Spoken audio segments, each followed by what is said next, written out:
what I want to do in my life is I want to make films that make people think. I want to start a conversation. I think it was like a breakthrough.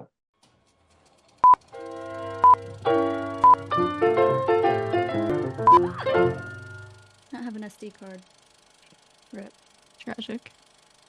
Hey everyone, thanks for checking out this week's episode. Before jumping into it, I wanted to let you all know that the day this comes out is the day after Jimmie's birthday.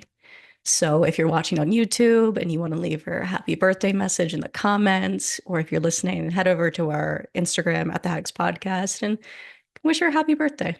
Hope you enjoyed the episode. Welcome back to episode 15 of the Hags Podcast. We have a very special guest on today. Jimmie and I have worked with him before. Emily knows all about him because we're all from the South, and we're all filmmakers from the South. And welcome, South. Cody. And thank you. I actually learned this the last time we were on set together, that your name is not pronounced Ottinger. It's Ottinger. Correct. Yes. I did not know that. That's okay. Most people don't. How do you say it again? It's Ottinger. Yeah. So I think what I meant to say was I think it's supposed to be Jur, but it's been Gur my whole life, is what I meant to say. Okay. So let me give a proper introduction.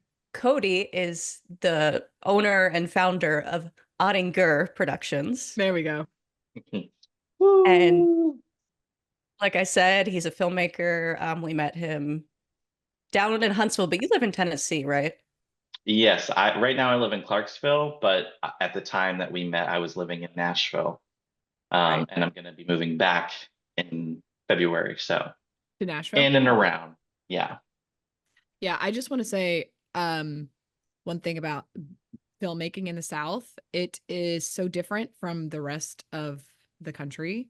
It is like scrappy, and people want to jump on and help any project that they can. And it's just like the camaraderie in the Southern filmmaking scene is unmatched.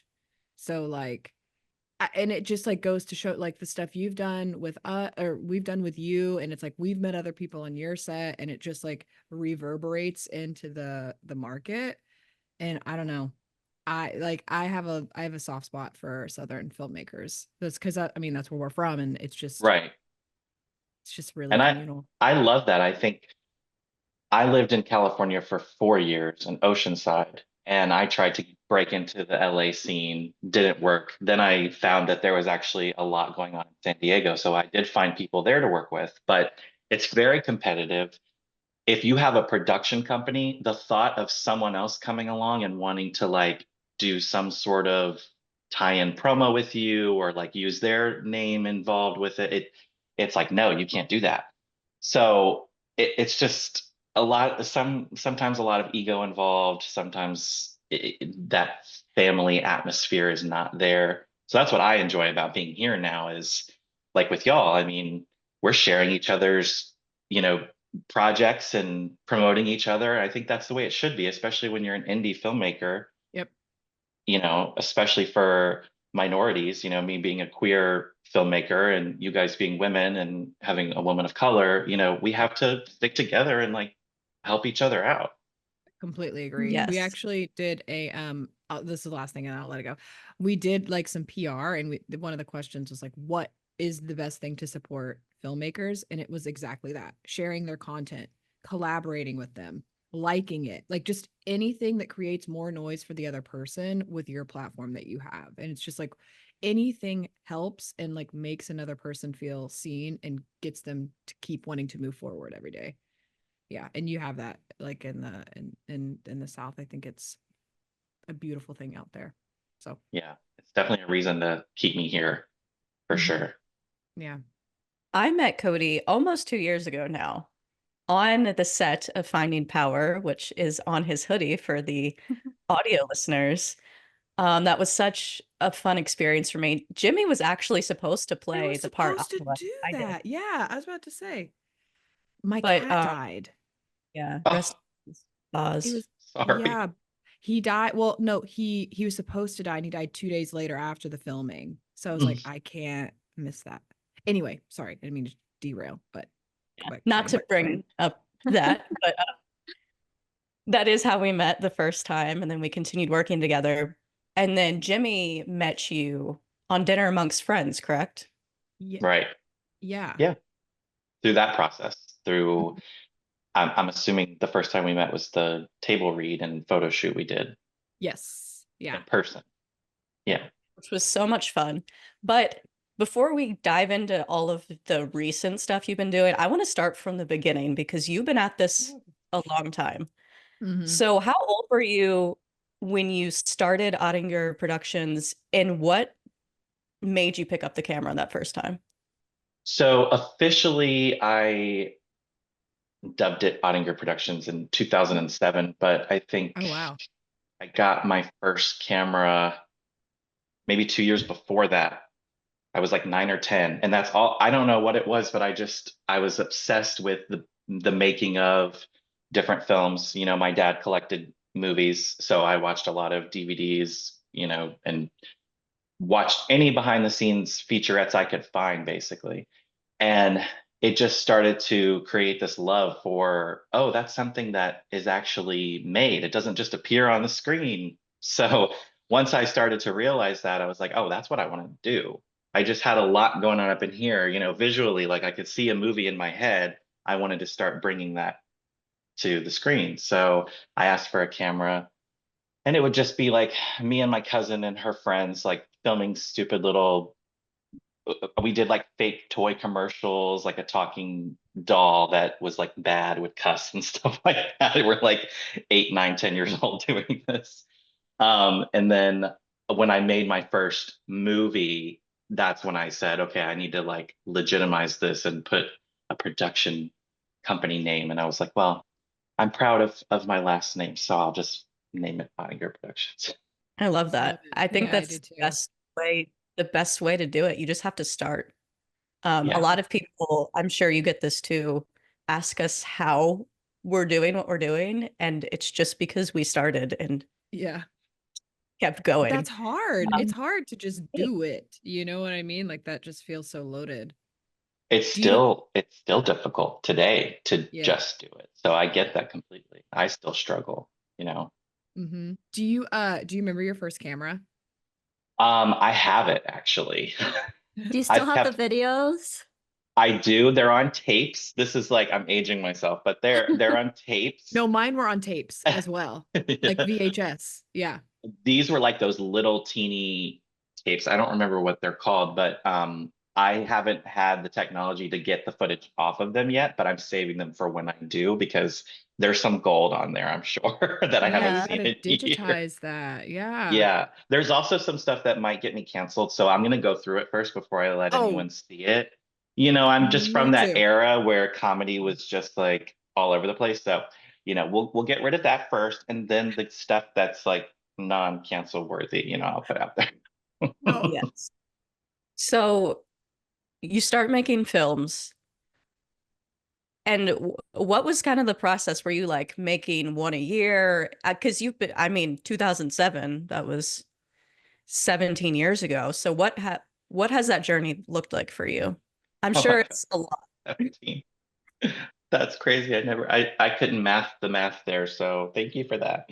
Um, it was like random. It was whenever I could get people together to do stuff. Like I would force my cousin and her friend Maddie, my cousin Michaela and her friend Maddie, to make videos with me. And they would always like, I don't want to do another one. And then they would do it and they would love it and want to show it off. So I mean, you know, it was always like that. So it was random.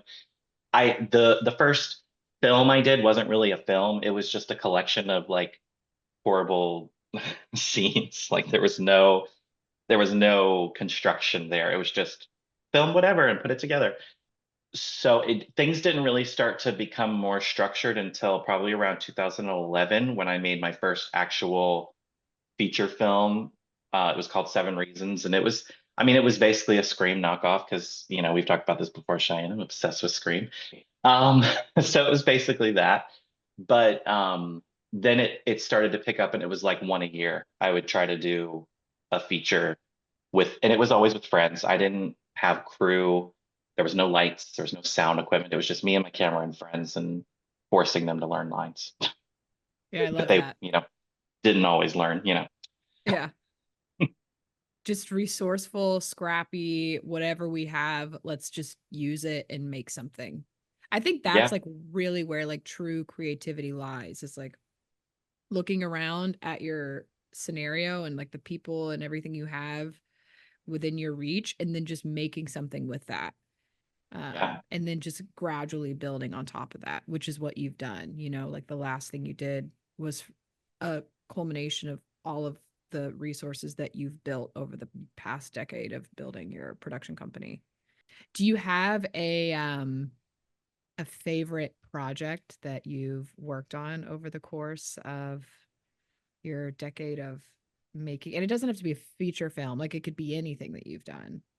I used to do a lot of music videos. That was like my like what people kind of knew me for, was doing these YouTube music videos. People at school would talk about it and show each other, and some obviously would make fun of me, and I was just like living. I was like, I don't care. These are great.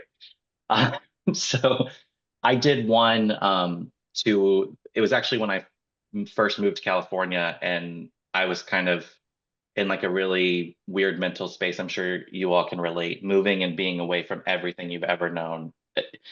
It's hard. And I would just like I was just like filming music video after music video, just try to get some kind of creativity going, because I didn't know anyone yet. I hadn't broken into a film space there yet. So there's this one I did. It's to a song from Tovlo called Flashes. And Ugh, I love don't that know, song. like when I made it, it just felt different than anything I'd ever made before. Even though it's just me in a room and like using the space I had, I felt like I was actually saying something for the first time. That's just how it felt. And it was the first time where people that were close to me, who usually would watch my videos, actually were sharing it and like, oh, this is actually really good. So it just felt different. I don't know why, but it was literally just me in a room yelling at a wall and yelling. But I felt like I had something to say. So that's probably one of my favorite videos I've done. But in terms of like a bigger project, which is, what I've done here in Nashville, Finding Power for sure is my favorite. And I'm not just saying that because Cheyenne's here and I'm wearing this sweatshirt, but it's just like the idea of that. And I want to make it so bad. I need all the monies to make a season of that show. Mhm. Yeah, I love what you said though. Feeling like you were saying something for the first time. I think creatives have multiple breakthroughs throughout their careers and their journeys. And when you get that, it's a really good feeling. And oh yeah, yeah. that's really interesting. Yeah, Yeah. because I feel like the stuff I did when I was younger, like I felt like I think I was trying to mimic other things that I had seen. I was taking what I loved about different movies and just kind of regurgitating it back out into the world. And I think it took a moment for me to realize like there is still something creative in that, because you're still making something, you're still putting something together. But what I want to do in my life is I want to make films that make people think. Yeah. I want to start a conversation. I don't want someone to walk away from watching something I made and being like, "Ah, I've seen that before." Yeah. Then what's the point? So I, I I think feel it like, was like a breakthrough. yeah. And I feel like not to like, because just to give you something for that, but I feel like you kind of have to sometimes walk in other creative steps to find your voice. And it's Sure. like people that you look up to and like admire that have unlocked like that creativity in you. Sometimes you have to follow that path to find your space within your creativity, which Yeah. is um I think you shouldn't like I think you should be proud that you've done that and built out who you are in this industry. Thank you. Yeah. Yeah. I definitely agree with that. I think, there's nothing wrong with paying homage and doing things that are in a way, your moment of being a fan, like Finding Power really is that. It's me merging my favorite movie and my favorite show of all time together, but I want to find new things with that, with both the genres, the slasher genre and the supernatural genre. So yeah, I think that goes exactly with what you're saying. Yeah. Well, while we're talking about finding power, do you want to tell the audience a little bit what it's about and the journey of where you're at with that project? Sure, definitely. So Finding Power is a series that I have created, which, like I said, merges my two, my favorite movie and my favorite show of all time, which is Scream is my favorite movie and Charmed is my favorite show of all time. So it's Ugh. kind of merging those two ideas together, but then taking it into a different direction. So it's a murder mystery, really, but it's about the small town, and there's a young woman who she's already discovered she's a witch before the show picks up, because we've seen that so many times. I wanted to just start right on it, and she's dealing with finding herself, finding out what her powers are, where they come from, and then slowly but surely these murders start happening in her town, which seem to be very connected toward her. So it's about figuring out who the killer is, and all while trying to navigate this new aspect of her life that she's discovered. It's something I came up with. The first iteration of it was, I think, back in 2017, and then it just kept evolving. And when I moved to Nashville, I had met Jessica Claire Cosby, who has become, someone I work with all the time now. But I had met her for Jealousy. We were going to shoot Jealousy that first summer I moved here, and then that got pushed back. So I was like, well, now that I've met someone who has done stuff in the Nashville film scene and knows people, maybe we can start getting Finding Power done. So I brought it back out of the archives and started working on it. And it took a little bit to actually get the teaser filmed, but our goal was to film a teaser and then put it out to try and bring money into it. Right now, that process has slowed down a lot, I'll be honest, which is my fault, no one else's. Um, so right now it is sitting on the shelf again, as you will, but I know it'll come up and happen when it's meant to, and that's how I feel about it. Awesome. That is I mean, awesome. so that's how it goes in It is. filmmaking a lot of the time. I mean, you listen to the podcast, so you might know this. Our feature has gotten pushed and pulled in every direction.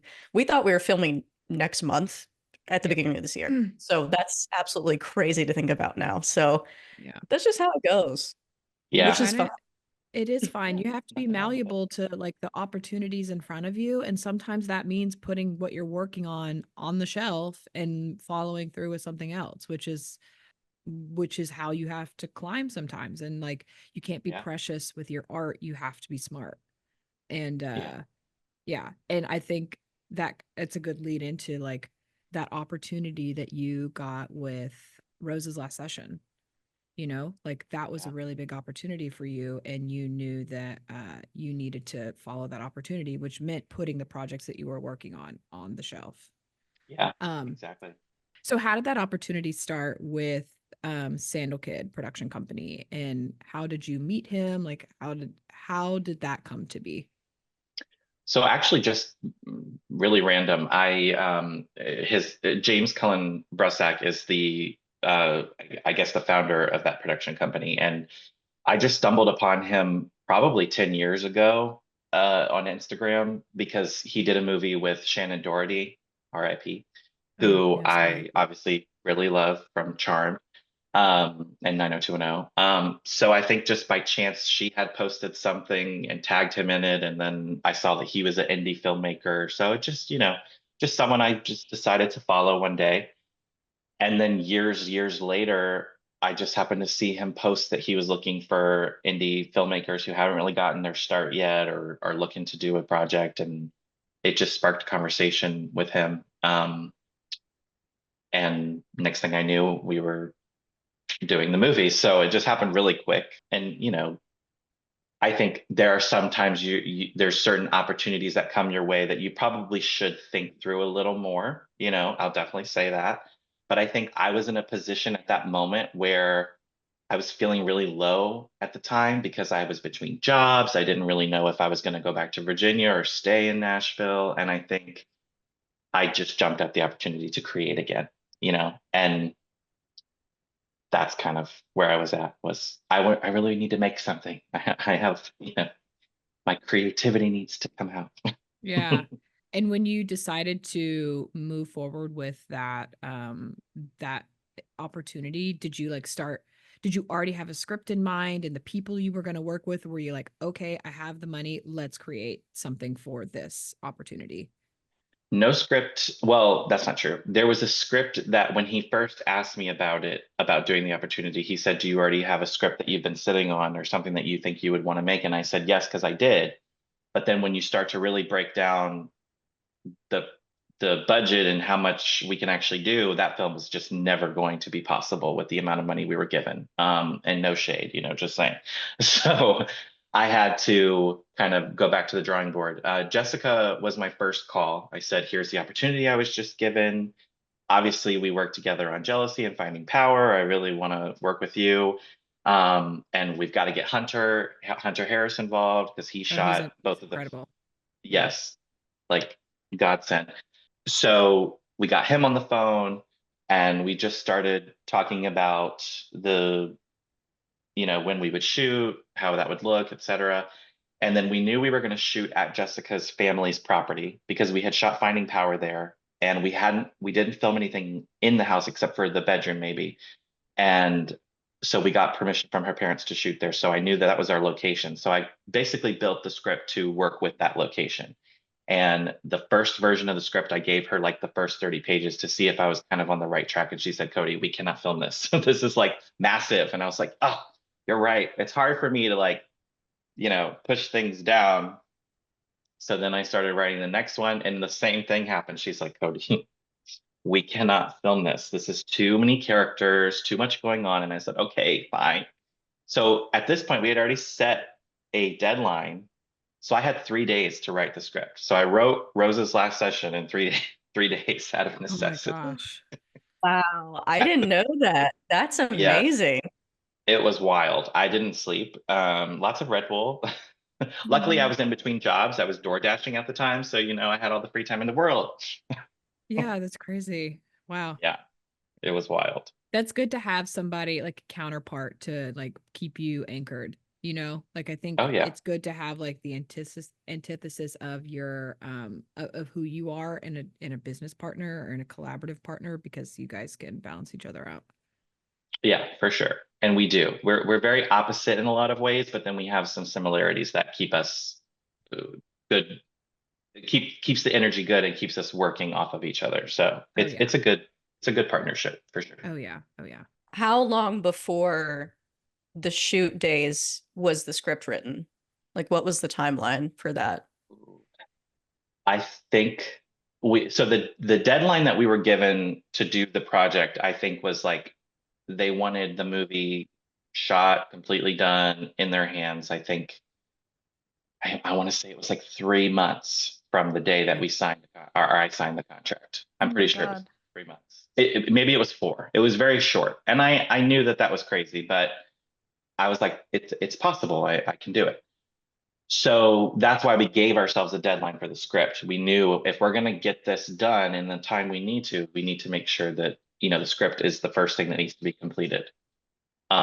So I want to say mid-March is when we had the deadline for the script and completed. And then I think we started shooting mid-April. So about a month of How many pre-production. days did you shoot for? 4. Holy Yeah, I literally was That's just looking at the call sheets the other day because I was kind of reorganizing my computer files, and I can't believe that we did it. And we had to that's cut so much. I get sad. I shouldn't say this. I'm supposed to be positively promoting the movie. I love the movie, don't get me wrong, but when I watch it, I'm like, oh, there's a scene there that would have been good if we could have shot it, or this moment here could have been more drawn out, but only I'm going to be thinking about that, so that's fine. yeah. Yeah, and it's important to look back at your projects and reflect so you Yeah. can continue to improve and get better. I mean, Yeah. when we talk about our projects in private, we're pretty brutal, but that's how you learn and grow. So you have Yep. to Yeah. take the You're good not with the gonna bad. you're not going to learn and grow by being critical of something that you don't ever do. You've got to do it Right. and kind of fumble and then you realize, okay, I know how to re-navigate for the next thing. So, Yeah. Like you Definitely. said, when the audience watches the film, they have no idea any of that stuff. no. So, Yeah. Very true. So you Yeah. shoot the film for 4 days in April. I was there one of the days. I'm in the Yeah. film.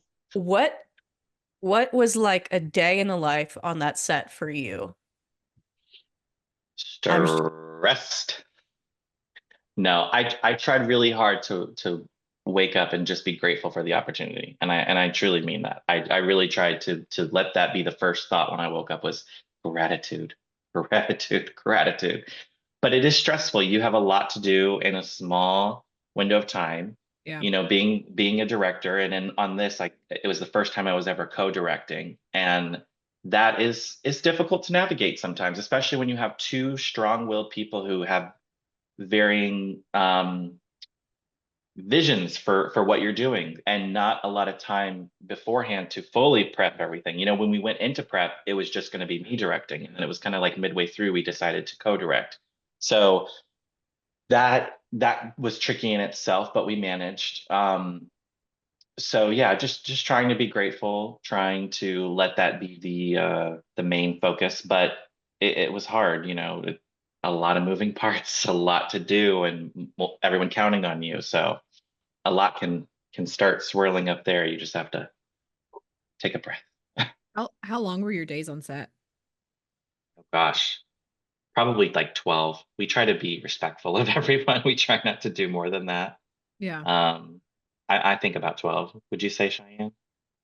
Yeah, I wasn't there even 12 hours. But I would Right. think 12 hours is definitely a good amount of time because after that, people get tired and Yeah. grumpy. And Yeah. Yeah, I really tried. I mean, luckily we did Jealousy, which we shot that in 9 days, and that was, you know, 12-hour days. So I still don't know how we did all of that in four. It's wild to me, but um, That is I so think that was a crazy. good learning lesson doing Yeah. Jealousy because I'm the one making the schedules. I mean, we had an AD, but I'm a little bit of a control freak, I guess, when it comes to the scheduling aspect because I don't want to miss anything. And you know, I just like I'm not there yet where I can really push some of the roles that I need to because it's just too much to put on one person. But yeah, doing Jealousy definitely prepared me for doing Rose's last session. Absolutely. that's good. And do That you is so have, without spoiling anything, do you have any favorite memories from like a favorite memory from set? Anything specific without giving away too much? Hmm. It's all a blur. No, I'm just kidding. good. It really does feel like that sometimes. I think about it. I'm like, what did we do? I think watching Caitlin, like just seeing her. I mean, I try not to spoil it, but she has a lot going on in this film. The best way I can put it without spoiling it. Just watching her like bring that character to life, you know, when you write something and then you see it being brought to life right in front of you, it's just a weird experience in a good way, a weird Yeah. experience. Like, oh my God, like she's nailing exactly the way I heard it in my head, you Yeah. know, and I wrote the script before Caitlin joined the film. So I didn't know who was going to be playing her yet. So it was just like, whoa, like she is nailing it. I mean, everyone did a really great job, obviously. So, but yeah, I think that's like the main thing I remember is because she's such the center of the film, obviously, she plays the title character and she's the bulk of the film. Just watching her bring that character to life was probably one of my favorite things, honestly. Yeah. But then just working with everyone, like I really try to work with the same people. So this project was the first out of the couple that we had done in Nashville where we had almost a whole new cast, with the exception of you, Cheyenne, and Jordan. Everyone else, and Amanda, everyone else was new to our little family. So it was cool to introduce new people, and Expand. Yeah. yeah, for sure. Do you have like another to tack on to Cheyenne's? Do you have a takeaway from the project, like a piece of advice to give to filmmakers that have to, have the parameters that you had and get the thing done? The best advice I can give is trust your instincts, Mm, but also don't let that overpower you. Mhm. Like if that makes any sense, like kind of walk the middle line a little bit. Like there's things that instinctually I would have been like, no, we have to redo this. But because of the time, you have to compromise in certain parts. So it's walking that line and then also just again being grateful. You're given this opportunity. Don't overthink it. Don't get in your own head about it or don't waste the time, wondering what if on this and what if on that. Just keep moving.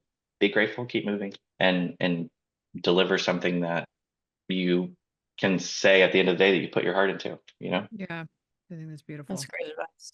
Yeah. So Yeah. you wrap the film, you go into post-production.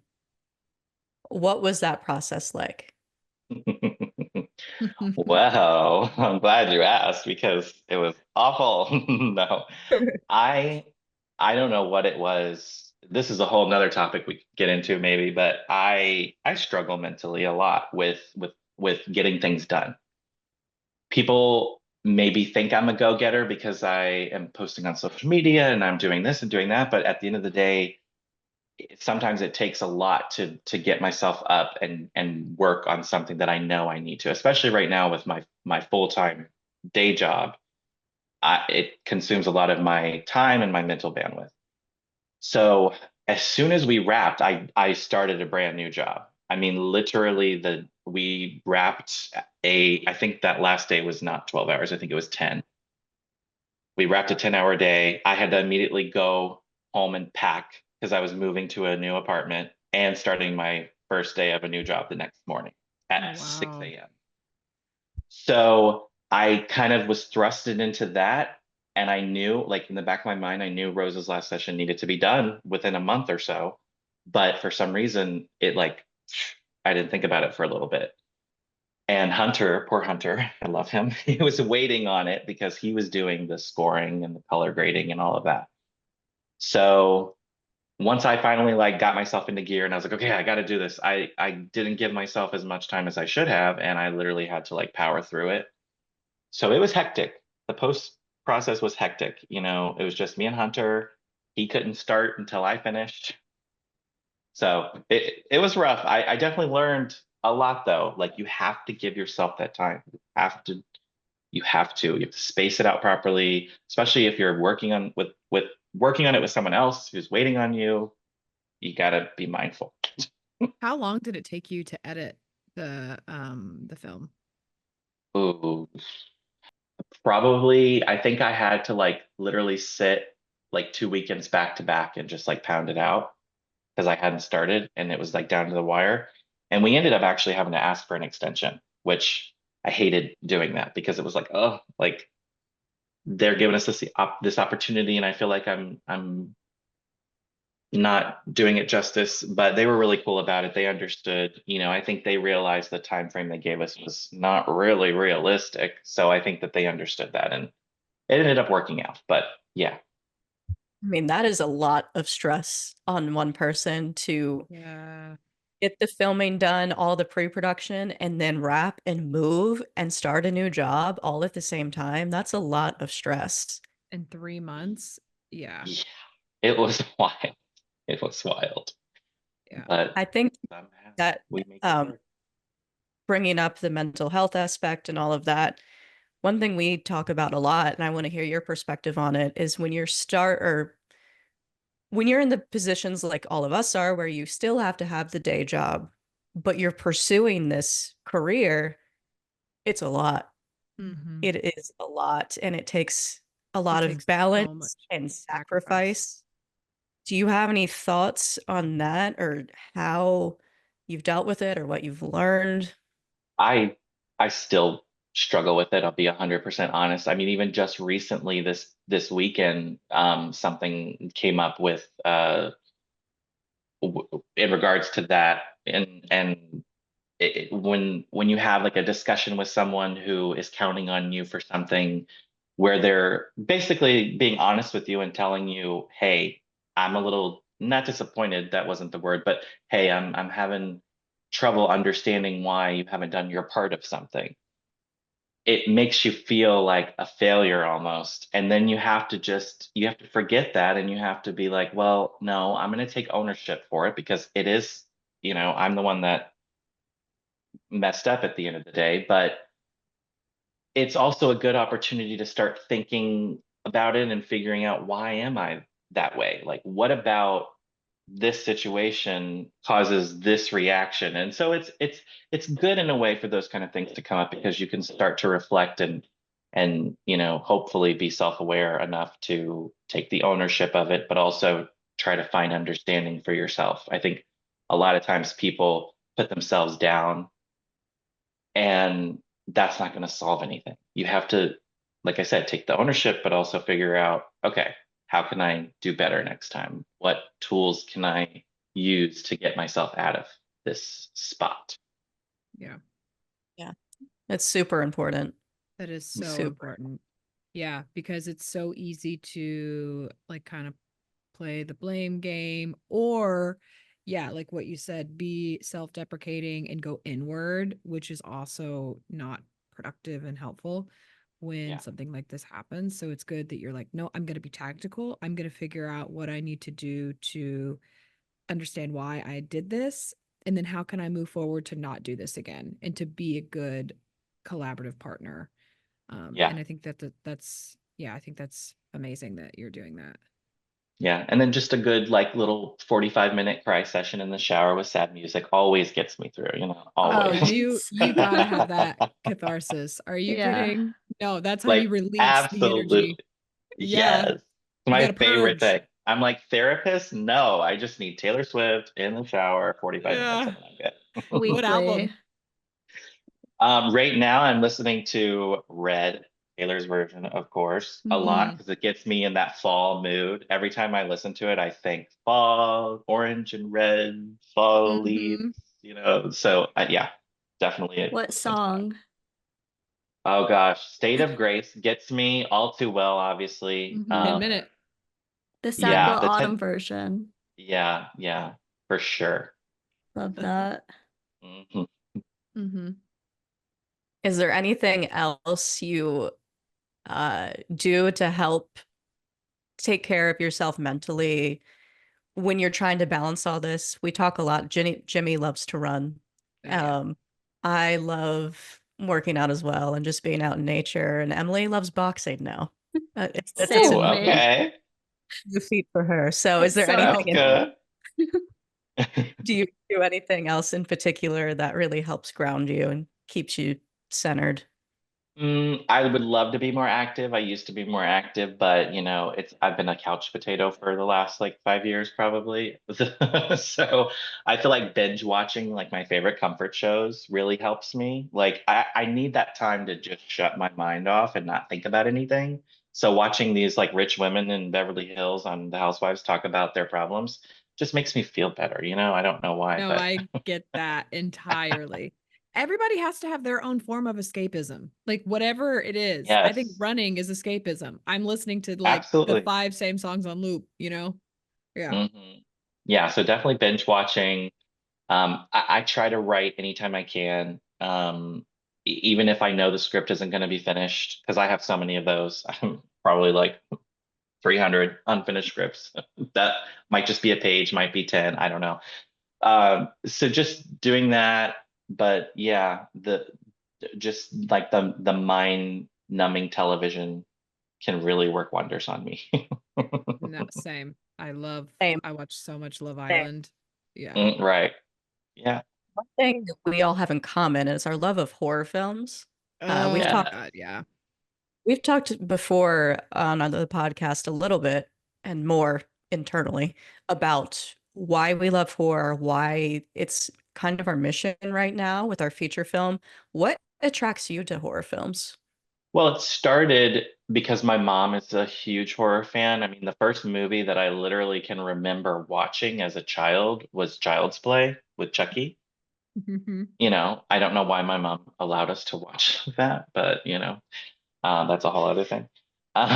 So, and I think as the older I got, not to make this go dark, but she has done things in her life that were not very good, and it like our relationship isn't, we don't really speak.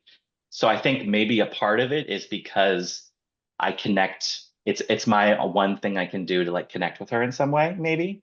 But also just through being a child and watching all of these horror movies, growing up, I just found a love for it. I mean, like I said earlier, Scream is my favorite movie of all time, and I try to like think through that, like why, why is Scream my favorite? And besides it being just a masterpiece, um, I think it really is about someone like fighting through something like the character in that film, Sydney, is she had a tragic event with her mother, and her mother died horrifically, and now she's being stalked by someone. And there's just a lot of power in horror films, especially I feel like especially with slasher films, like it's Oh about yeah. overcoming something. And I don't know why I haven't really like figured this out, but I see it speaks to a lot of the LGBTQ plus community. Like there's a lot of fans from that community for horror. And I think it's just because it's about those underprivileged people fighting through adversity and coming out on the other side stronger. So Yeah. all of that mixed in together, put in a blender and mixed up. There's a quote, and it's like, I'm gonna butcher this and I should probably look it up to say it. But I'm just gonna butcher it. It's like horror film distorts reality. So like sometimes when we're too afraid to look inward and understand why we maneuver the way we do when we watch horror films, it's distorted, which makes it easier for us to look at the mirror. Um, which I thought was so interesting because it's like, oh, I can sit and try to understand this through the horror film and not through, you know what I'm saying? Like through Yeah. the form of storytelling and not the others, because I don't have to look directly at it. I can look at it sideways and then try to understand why I feel the way that I feel. Mhm. Yeah. And I Yeah. also think horror films are just it's a lot like a car crash. You shouldn't look at it because it's horrific and it is sad. And if you're a genuinely good person, it makes you feel badly, but it's like you can't look away from it. It's the curiosity, and I Mm-hmm. feel like horror expresses a lot of that. Like, Oh, so you much. know, Yeah.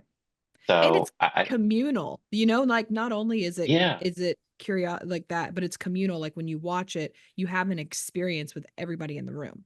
Yes, Mhm. that I love going to see horror movies in the Oh theater. my Like God, it's there's the best nothing thing in the like world. There's yeah. nothing like it. It's the best. Yeah. Well, there's nothing like it, but I've actually saw a video. I don't remember how long ago it was, but someone was talking about how apparently scientists have said it's very similar to riding roller coasters. It What your is. body goes Yeah. through in the course of watching a really good horror film with lots of jump scares and things like that, it's your body has the same reaction to, you know, Yeah. riding a roller coaster, jumping off doing bungee jumping or jumping out of a Yeah. plane. Did Wild. you have you seen Smile?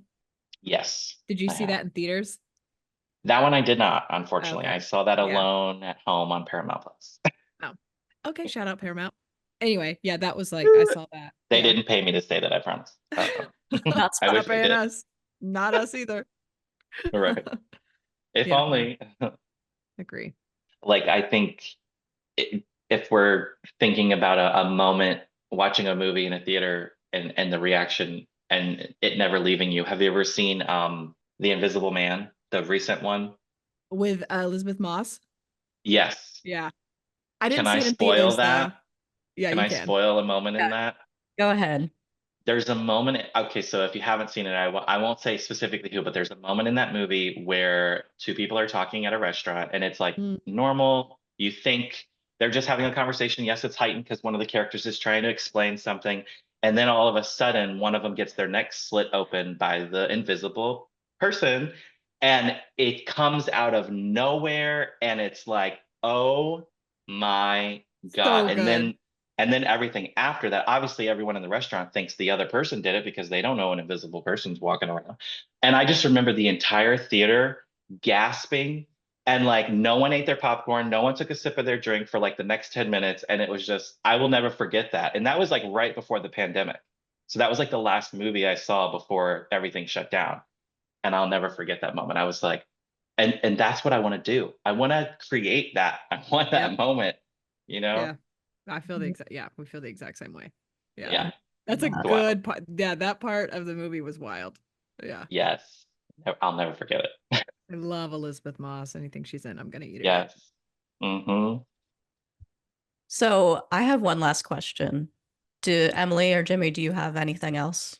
I have a question. So, are you mostly like self-taught, or did you like go to film school for this, or have you just learned from like experience and doing it from a young age? Just learning from experience. I wanted to go to film school. That was on my like to-do list. But my grandfather, who was the one that was going to be paying for college if I went, he told me, you don't need it. Like, of course, I was like, yes, I do. I mean, you could be Steven Spielberg and you still, can learn something. So, he was gassing me up. I don't know why, but um, so I wanted to, but it just didn't work out. But yeah, I've watched as much behind the scenes as I can, interviews, and then just like you said, experience, trying Mhm. to gain that experience. I know that right now I could not direct even $1 million budget film. I know I could. Like I would probably like lose my mind, but I would try. Yeah.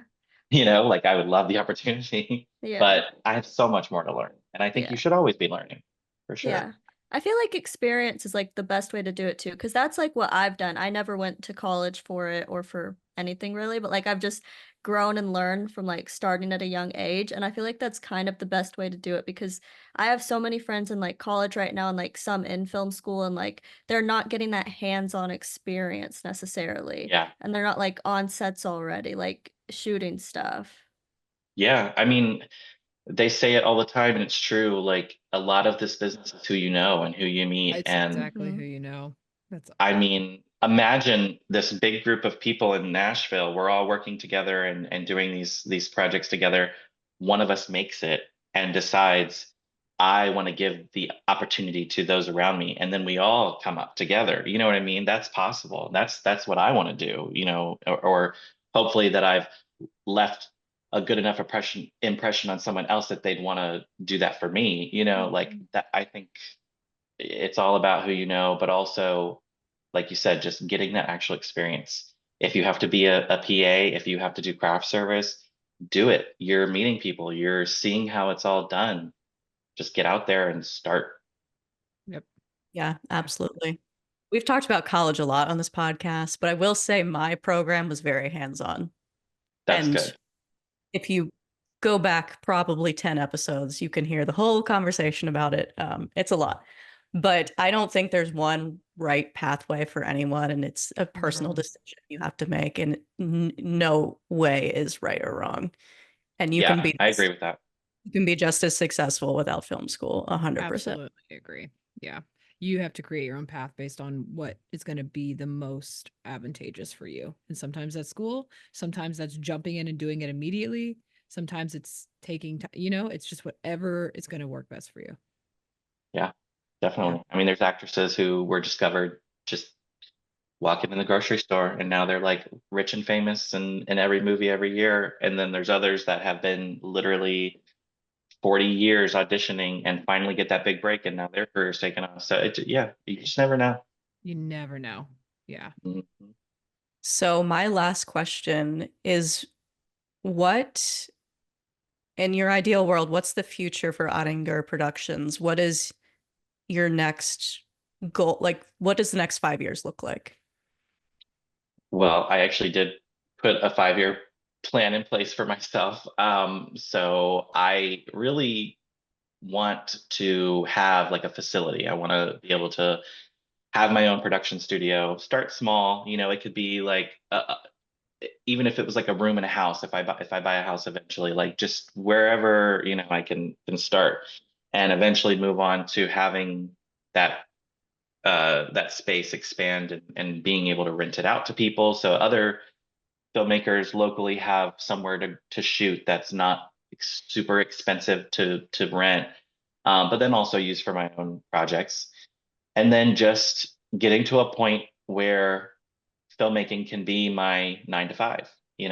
Obviously it'll be more than 9 to 5, but taking place of that and being my everyday life. That I mean, That's where I would love to see myself. I just want to constantly create and let that be my focus. Because like we were talking about earlier, it's hard to navigate when you have a full-time job, especially, So hard. I'm in a manager position. So it's like even more weight with that. And, it's having people uh needing things from you all the time. And it's like your mind is just constantly being pulled in all these different directions. So just being able to just create full time would be ideal. Even if I was making what I make now, I would still do it and love it. So Yep. Yeah, same.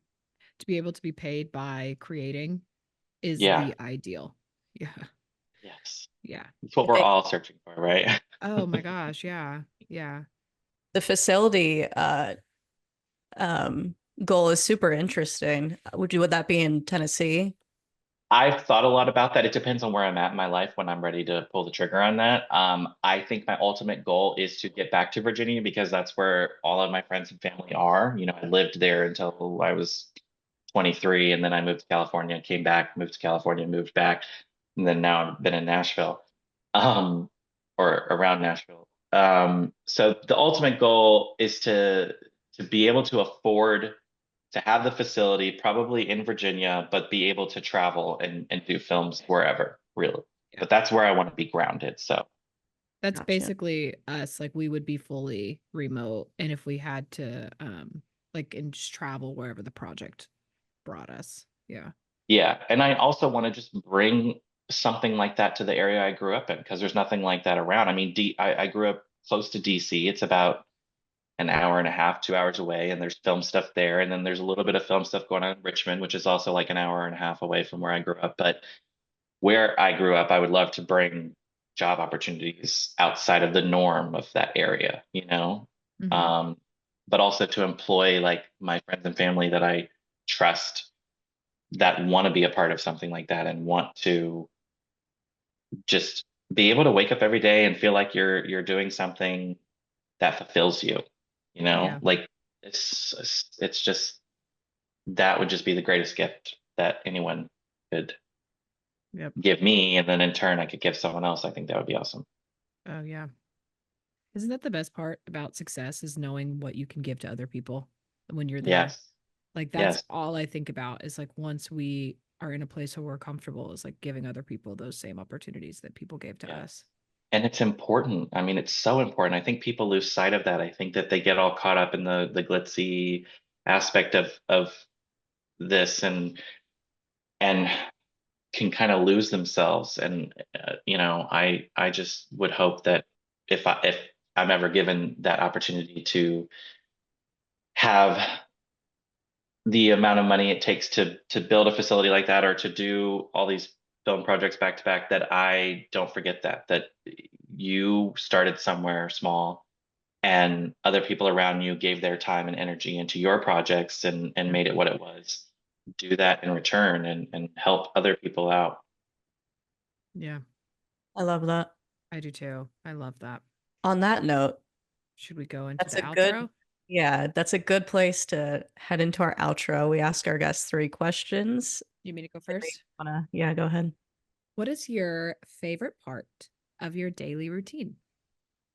Of my daily routine, when I take that cover and I put it over myself and I go to sleep.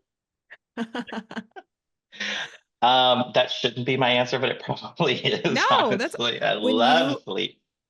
lay down, okay, two questions. When you're laying down going to sleep, do you shut your brain off or do you get creatively inspired and like get on your notes app and write things down? Every time, if I showed you my notes app right now, you would be like, Oh my God. when does it end? I finally like organized mine where it like makes Yes. more sense. Yeah. Yeah. Lately, it's been a lot of Rose's Last Session, the sequel notes. Mm, Just, a lot of that going on. So, yeah, no, I can never shut my brain off. I have to have like white noise playing really loudly same. for me to Same. try to even go to sleep. Yeah, I love going to bed. That's my favorite part of the day, probably. I love that. It doesn't matter. Whatever is I mean, your thing. yeah, Yeah. and I enjoyed the day. It's not that like I want the day to be over necessarily. It's just I know that if I go to bed and I feel comfortable and happy, then the next morning I can get up and do my day justice. Mm-hmm. I love it. Emily, do you want to ask the next one? Sure. What would you be doing if you weren't a filmmaker? Selling feet pics online, probably. Love that. Just kidding. Wiki feet. Just kidding. You do not want to see those things right now. Let me tell you, they're in hibernation. Um, that's a really good question. I mean, I love my job, don't get me wrong. My normal 9 to 5, I manage a team. We do warranty for HVAC systems, and it's not glamorous, obviously, but I love the people I work with. So I feel like if filmmaking was not an option, nothing in the creative space, I would be happy where I am right now in that world and you know, building a career there, honestly. Mhm. That's good. Yeah. I Yeah, worked I feel in really HVAC. blessed to Yeah. have a normal 9 to 5, even though, like I said, it's draining and it takes a lot of my time away from the filmmaking stuff. I'm happy where I am within that role, you know. Yeah. You need a good complement career that, supports you while you're doing your creative passions. Yes, definitely. Yeah. Yeah. Because it Don't ain't want to be. cheap, honey. No, girl. Okay. The last question. Some of the guests, including Emily and I, get a little tripped up on this one. So, what is the best piece of advice you've ever received?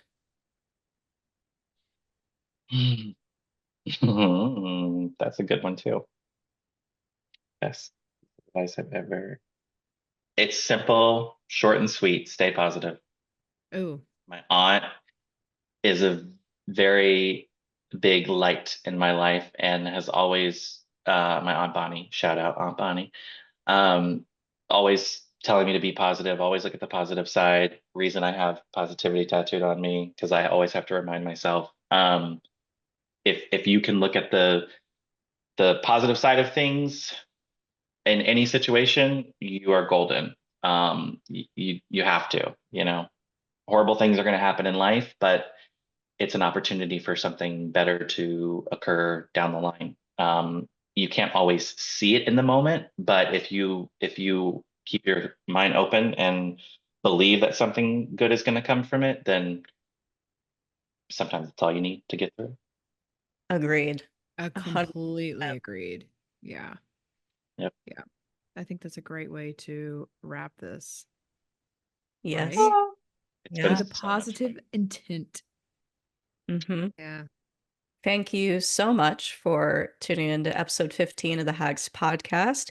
If you want to keep up with Cody, all of his links, social media will be in the description or the show notes. So be sure to check him out.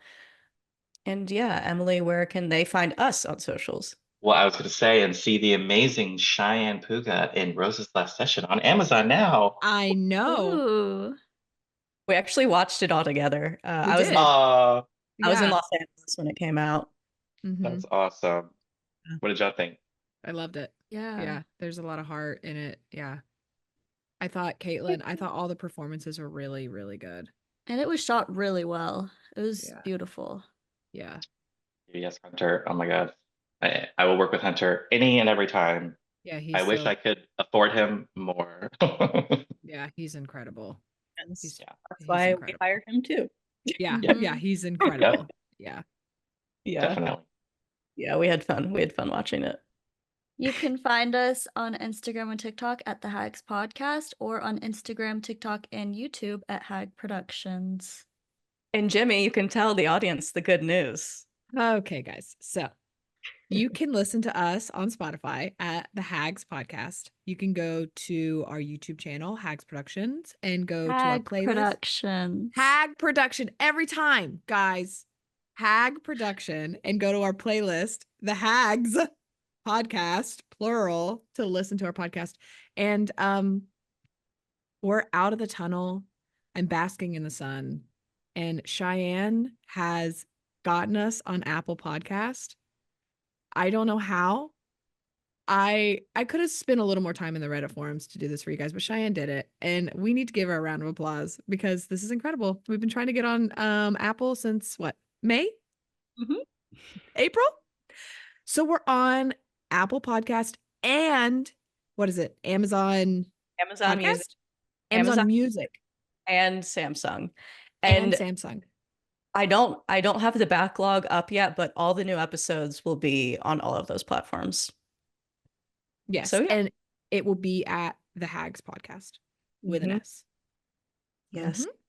Thank you so much, Cody. This was Thank It's incredible. really good Yeah. conversation, I feel. I do too. I thought it Yes. was amazing. Yeah. Thank you all for having me. Every time I saw y'all post something about your podcast, I was like, "Ah, I want to be on it so badly. I just know that I would love to be a part of it." So I'm really happy it finally worked Kiki out. with the girls. Yes. Yes, Yeah. it's my favorite. And Mhm. if you need me again, just holler. I'm free. Of course. Of course. We'll see you all next week. Bye. Bye. Bye.